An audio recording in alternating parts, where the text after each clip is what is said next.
Today, I just made this art and it's creative.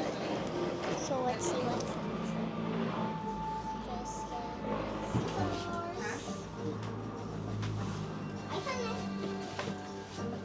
I'll just cut here.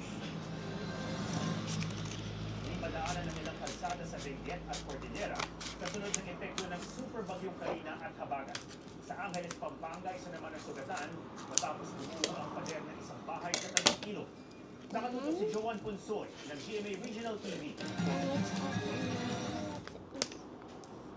Sa tahanan kung saan sila nakasilaw sa kasagsagan ng masamang panahon, hindi nakala na magtinang ito na trahedya ang sasapitin nila. Bumigay ang pader ng kanilang bahay sa barangay Pampanga, Angeles City, Pampanga, na nasa tabi lang ng Abacan River. Walang tigil na kasi ang pagulan noon, kaya unti-unting humina hanggang gumuho ang lupa sa lugar, hanggang gumuho na rin ang pader ng bahay. Sugatan naman ang padre de pamilya na nagpapagaling sa ospital. Ipinag-utos na ng City Hall ang forced evacuation, hindi lang sa kanilang lugar, kundi sa iba pang malapit sa mga creek at ilog sa Luzon. Yung bahay nila nasa baba, doon malapit sa may Abacan River, yun may tinamaan yung likod ng bahay nila, doon sila nasa diante.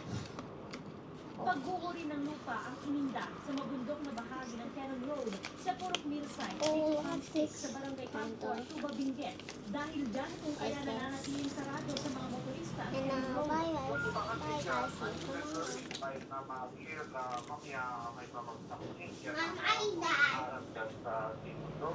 Martes pa na mangyari ang pagguho dahilan upang ma-stranded ang ilang insidente sa kabilang bahagi ng kalsada. Kahapon ay na-clear ang kalahating bahagi ng daan. Pinayuhan ang mga residenteng lumikas kung kailangan, pero may ilan pa rin nanatili sa kanilang mga bahay para magbantay. Samantala, magiging alternatibong ruta ang Marcos Highway